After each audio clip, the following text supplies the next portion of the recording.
David and I, the Religious Studies Project crew, are in the Wash Bar in Edinburgh on a hideously windy day. I've got an empty pint glass. This is a shame. And we are joined from Bergen by Knut. Hey Hello. now. Hi Knut. Hi there. Um, how's your weather over there? Is it as intensely awful as we're having? Yeah, I think there's roads being closed and trees falling down and general mayhem. Very much the same. We've But had trees falling down, trees which fell in closed roads. It's yeah, altogether. but actually, for them to be doing that in Norway, it must actually be pretty bad. Uh, Well, You're we're used to used it. to it. So, yeah. Um, you've been writing an article, quite a enormous and important article, and we're featuring it, we're publishing it through the RSP. So this is what the whole purpose of this is to talk to you about it. So tell us, tell us about your article, Tim. Tell us what it is. Oh, that's a challenge, or is it? Well, back in 2010, so way before there were any site called the Religious Studies Project. Only one Um, year. Yeah. Only okay. Wait, this is in internet years, so that's quite a long time. Me and my supervisor, Mikael Stausberg, we sort of don't remember the actual genesis of it, but we wondered about how religious studies was presented online. So when people are Googling for religious studies, what does they do they find, and what does that tell us about what the study of religion is? So that was sort of the idea, and we applied for some money, and we got some money to do sort of data collection of various sites that presented the study of religion. And we went through the data and analyzed it and drawn some conclusions. Yeah, Yeah. that's the small I mean, story. it sounds like a well. I've had a scan through it, and I'm looking forward to reading it properly. But it's a really important thing actually, because even when we were, the conversations with our sponsor, the BASR, about the images and things that are on their website. Yeah. What are we doing? Should we put images of people praying? Should we put images of Buddha statues, or should we try and keep it very abstract so that people don't get drawn into conclusions about is it world religions, is it not? Well, we made a decision very early on to not have any of those kind of multicultural images and to keep it very typographical in terms of the way we represent the site for that exact reason. Yeah. But, do you want to keep the conclusion you reached as a secret, or would you like to spoil us a little bit? I do want people to read the article, so I don't want to spoil it, but perhaps if you do. Yeah, tell us about how you did the research. Like how many websites are we talking? Where are these websites? What were your criteria, and how did you go about sort of cataloging them and analyzing them? Well, we began to just do the Googling ourselves and sort of list up universities we knew of that had a religious studies department. It was a bit tricky to sort of single out what a religious studies department is sometimes, but Yeah, as you perhaps know. that's a key problem, really. So I think we write this as well. It's sort of not ad hoc, but some of the selection criteria is hunch based, as McCutcheon would put it, perhaps. But we ended up with 101 texts, namely department presentations and program presentations.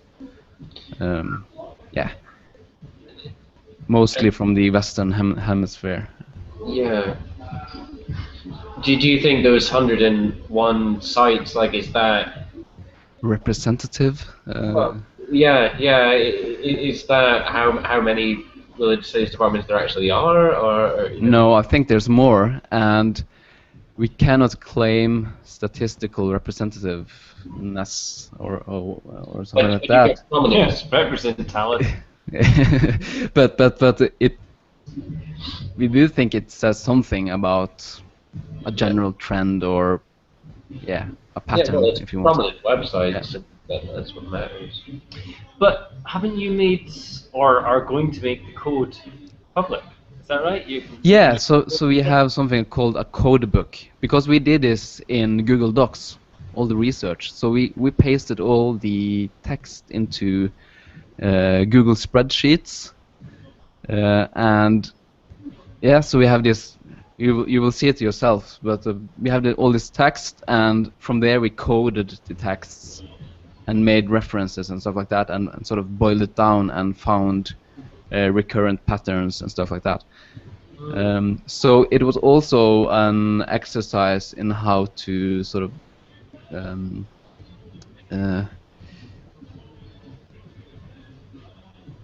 co-work. Sorry, my English is losing me. Collaborate, of course, on the internet, even if we were in the same building at times. We even wrote the article in Google Docs, sometimes concurrently. So Something I've done a few times now, and I'm pondering an article on that. I don't know if I can recommend writing an article in Google Docs with your supervisor, because it's quite intimidating to see your supervisor just churning out words and paragraphs, and you wonder about the next sentence, right? Than it does about Google Docs. I doubt that would happen in my case. I think I'd be putting in a normal amount of words, and then I'd get a sort of, how do I get into this? How does it work? And Yeah. Not naming any names. how can you unpack this term that you've used in your first sentence? but yeah, so yeah, we are also making the code book accessible. So it's sort of an open data thing, I guess, for the humanities. Does that mean that other people can add data to it that's not there already? And if so, will that affect the document? Honestly, I haven't thought about that. We could make it open for editing. The danger is that people won't see what we did. Yeah. But perhaps it would be possible to make a individual copy, or make two versions available, or something like that. Yeah. Yeah, you end up with a situation where people can go in and they can be like, right, how did they draw these conclusions? Okay, they did this, they did that. Actually, maybe at step 15 they made a sort of false step, and I would have done something different. So yeah, Or even just filling in the data into the table. There may be departments, for instance, Newt said there that it was mostly Northern Hemisphere that they were concentrating on. There may be people in the Southern Hemisphere who are able to fill in some of the blanks in that information, and make it more of a global thing. And also, some of the data is certainly already outdated, because we did the data collection in partly in 2010, partly in 2011. That being said, university websites doesn't change that often. Yeah, I would say 2011 is a pretty good date for the last time these were updated, by my experience. But, yeah. And an important thing here is that we didn't go into speculating about the production of the text or the motivation behind them. We just read them as sort of an audience. So if people that are actually authors of these texts feel kind of mistreated or misinterpreted, that's not the idea. Yeah, So you're it's looking not a at, wall of shame or something like that.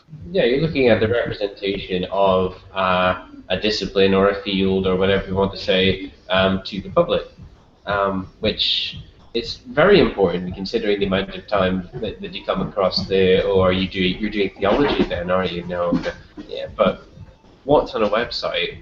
Obviously, it's a more engaged member of the public who's actually going to look at an RS department website. But that's a main source of information. Very important, particularly for new students who are coming in wanting to do the subject. The website is now going to be the first place that they'll go to. And I think the social sciences slash humanities have been slow on the uptake about the importance of representation on the internet in general, but religious studies in particular, I think. And I don't know whether that suggests an sort of inherent conservatism in the field or just a lack of engagement with technology.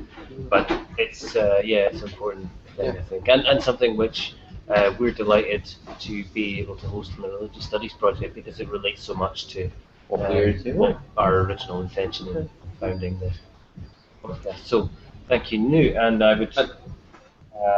Yeah, just we're hopeful that this article is going to have the traction it deserves, and hopefully the folk who are developing these web pages will be aware of it. We'll try and do as much as we can to make sure that it gets out there, but this might actually then lead to some sort of rethinking, perhaps, of the way the discipline is represented.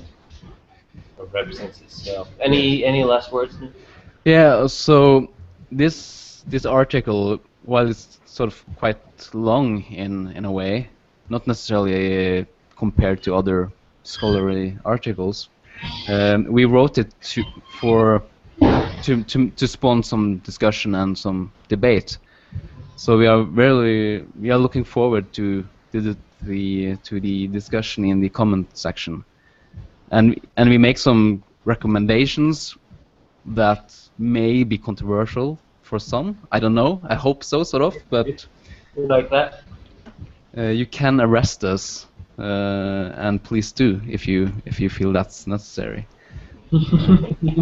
and I also want to add that because we are sort of publishing this long form text at the website, I thought it was a good chance to sort of rethink some of the typography.